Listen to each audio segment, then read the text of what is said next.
In a galaxy far, far away. Or one closer. How are you doing? I'm very well, thank you, yeah. That's, you're a local boy. I live in Shanklin, I do, yeah. Not too far from me, I'm in Sandown. Not too far away. Been here long? We have been here 5 years now.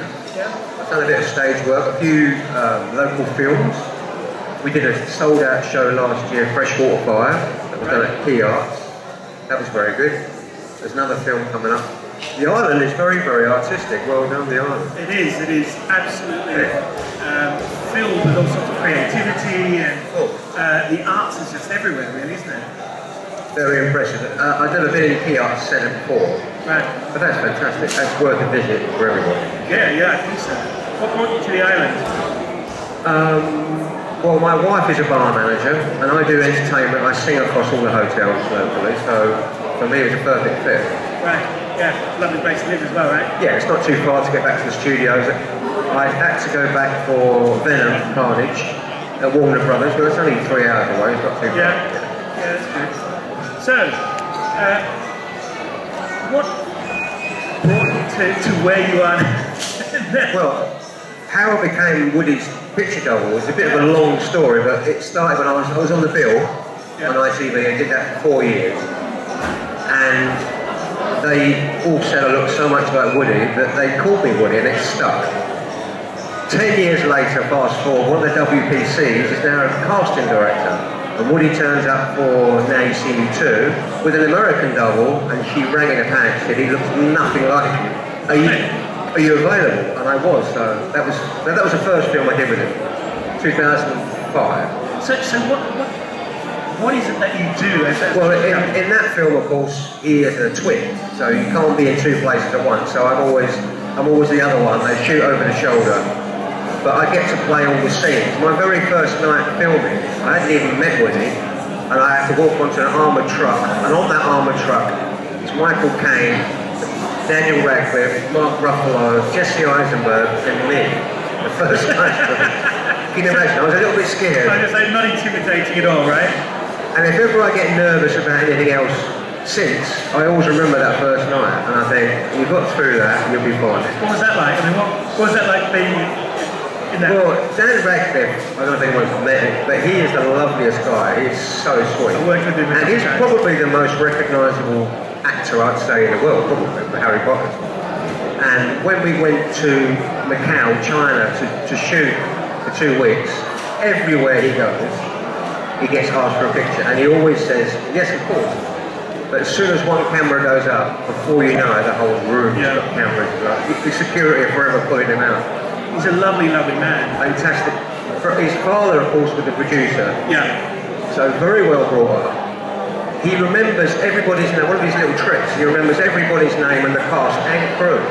Yeah. So that can be 300 people, because he learns complicated lyrics. So you meet him once, and he'll know your name. Yeah. Which I found astonishing, because people he must have met. Well, I met his father many years ago. My wife worked at Her Majesty's Theatre on Phantom of the Opera, and we got to know his father through that. And I was trying to think. I think he was filming the last of the Harry Potter films. Well, I then met him because I was a producer on the Harry Potter games, and I met him doing the voices. And I remember when he first came in, and he just sort of came in and we're like, well, here's his script, like that, and he was just bang straight into it. And he was only like 16 or something at the time. Yeah. Incredible. Well, it's been his whole life, isn't it? Yeah. He's still just a very ordinary guy. He's lovely. He rolls his own bags. Because on that film, it's only me, Dan, and Mike. We were the only English. The rest of the crew and film, the stars, were all American, so we were quite tight. Yeah. Because my mum also went to school with Michael Caine. Right, really? Weird how it's life went in a circle. Yeah, from South London. It was called Maurice Micklewhite originally. Yeah. Wow. And it must be. What's it like? What's it like being in these films, but no one ever knowing who you are? It is crazy. I mean, in Star Wars, I was lucky because we had a change of director halfway through. Originally, it was Phil Lord and Chris, and then Ron Howard took over for the last 6 months. So we ended up shooting for nearly a whole year, which is great. There's a lot of reshoots. A lot of reshoots. Then all the stuff they shot in Savary in Spain, that stayed in, but a lot of the other stuff was reshot. Yeah. But to get an opportunity to work with people like Amelia Clark. Yeah. And once she's absolutely adorable. She's fantastic. Lovely. Yeah, she's English. She's a lot of the classic English actors, they know everyone's lines, they know everyone's positions. So to actually get to shoot scenes with them, because Woody would often, he was on another unit a lot of the time. Right. So I would do, when they turn the camera around, I would be the eyeline, I'd run the dialogue. To do scenes with them, I mean, there's two things you never get bored of in Star Wars. One is the melody of Falcon when it goes into hyperspace, because that's a real-time video there. It goes, and sitting next to Chewbacca never gets boring. Never gets boring. Yeah, it's fantastic. Many years ago, there was a sci-fi convention, and I was Chewbacca's name. What's the actor's name? Jonas. Sorry? Jonas. Yeah. Yeah. And she's finished. She's enormous. Yeah. And I was bringing them food, and someone kept in the background, kept going, around like this. But just it's incredibly huge, right? So yeah, we're ex-basketball player for Finland. Yeah. Because when we were in Spain, it was secret what we were supposed to be filming. But you can imagine we've got Warwick Davis with us. Yeah. And Jonas. It didn't take people long to work out what we were shooting. Yeah. Yeah. And do you ever sit there and watch these films and go, that was vague, that was vague? Yeah, I mean, in Star Wars, I did quite a few bits in that, but the longest shot is the helicopter shot with Beckett walking off with the coaxium and Chewbacca. Yeah. That was all me. Woody didn't do that at all. Yeah, he didn't do that shot at all, yeah. That was a helicopter shot. Wow. Yeah, so you're getting really satisfying though, right? You're getting to wear their costumes, to do the set. I mean, you get the script, you're running the scenes, you know. It's just they never shoot full on, I have to do that bit. Did you actually spend much time with Woody, or is that? Yeah, I do, yeah. We just did Carnage a couple of years ago. Of course, we're quite friendly now, but I've always tried to keep it professional. I think that's, for me, that's worked better that way. Yeah. I think he's invited me to quite a few of his premieres in London. When he's over, Lost in London, Okay. Glass Castle, I was invited to their premieres, which is always great, because again, any actors that are in London, American actors that know him, they'll come along and support him. Yeah. So there we were at Lost in London premiere, and little Danny DeVito walks up to me. It was too late, he was there. I went, hi Dan, I'm Chris. Freaked him out. He's a very funny man. Yeah, he's fantastic. He was over doing Dumbo. Oh really? Yeah. I've not seen Dumbo. Yeah, he plays a little MC on the stage. And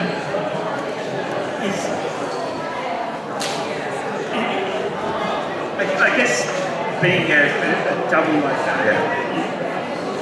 do you get to use your acting chops much, or is that? You do, and I'm very grateful for that. I mean, I do a lot of, they call it off camera, so it's lines off. Yeah. So in Star Wars, the camera was following Alden around quite a lot of Han Solo. And there's a scene with Woody and Paul Bettany. Well, Woody's gone off on another unit, so I ran the scene with Paul. Paul Bettany is a fantastic actor. And I said, we'll just run it. Should we just run the scene? He said, yeah, we'll do that. And even off camera, he still grabbed me by the throat and went through all the action. And Paul Bettany is he's an intimidating guy. He's an intimidating big guy. Yeah. But what a fantastic opportunity to run a scene with Paul Bettany. Fantastic. And do you do it in your accent? Do you I do, yeah, I do Woody. Yeah. Oh, you do actually? You actually impersonate Woody? Yeah. Do a bit for us. So I think in the most recent Carnage, one of my favourite lines in the movie is, I'm not a crazy guy, but I am a vengeful guy. It's like Woody's right here. That's amazing. Yeah. I didn't realise that you'd actually filled in the accent. I mean, is that a personal choice or did you ask? Personal choice for me, because as an actor, I mean, I do other acting work as well. I try and make it easy. To me, I'm there for the other people. That's what I'm there. I'm not there for me. I'm there for them. So I try and make sure the timing is replicated. I try and make sure that the accent is replicated. So it makes the other actors' jobs easier. Well, that was the thing I was going to ask about, because I can imagine that when you're running lines and doing that sort of thing, you need to be as close to the real thing. Yeah, and for want of a better word. Right? All the actors will tell you that the actors are very good mimics. That's one of the first things we have to learn. I mean, Woody has a different walk for every character he does. Yeah. And so I have to watch, because obviously he's portraying a character, so I have to try and replicate that as best as I possibly can. There's only one Woody, but I get quite close. I do get quite close. Yeah. So what's your favourite film that you worked on? I tell you, anyone that's worked on a Disney film, Star Wars, I was lucky that we ended up reshooting so much of it, so I've got to know. I mean, Ron Howard, as a child, my two favourite TV shows was Cheers with Woody and Happy Days with Ron Howard. Yeah. And there I am, fast forward 30 years, I'm working with both of them. And Ron Howard is fantastic. I mean, he's a multi-Oscar winner. Yeah. So I really thoroughly enjoyed that, because the standard of art on Star Wars, when you're actually working with them, the craft department, the people that make all the monsters, the little creatures, the standard is so high. What was that like, though, the change between the directors? Because it was quite a sea change, wasn't it? It was a sea change. Like a lot of people who were involved in it, I was a little bit disappointed that they did change directors, really, because Phil Lord and Chris Miller have subsequently gone on to win 2 Oscars each. Yeah. Their style of directing was what was flattening the studio. Yeah. Because they're very much improvisation. So you would shoot the script as was, then you'd do 2 or 3 improvisation styles, and then they'd just do some really silly, funny stuff. And the Kasdan brothers that wrote the original Star Wars were on set, and I think they got a little bit scared. Well, that was all. But that, to me, direction, did they? to me, none of them, they were never going to make the edit anyway. Yeah. You know, but I think they just got frightened. And I think it was really the Kasdans and Kathleen Kennedy that got rid of them. Well, I mean, obviously I don't know, I wasn't there, but I remember reading that they didn't like the direction that was going. Yeah, but the stuff, I mean, it was funny. Some of the stuff to be sure was hysterical, but it was never going to make a cut. The thing about Star Wars is there is some great comedy in it. And It's fantastic comedy, yeah. But, you know, I can imagine it must have been a bit of a... It must have hit the actors as well with that change. Well, we had I think it was a 4-week hiatus where they laid us all off for 4 weeks with Pinewood, and we had to come back and start again. And obviously, the first week, you've been used to working under the direction of a certain style. And then, I mean, Ron Howard was a bit of a, huge hero to me, so I could sort of watch and sit back. But it was great, because the very first day we shot the hall of scenes, and I was in full costume, Woody was in full costume, and I kept stepping in.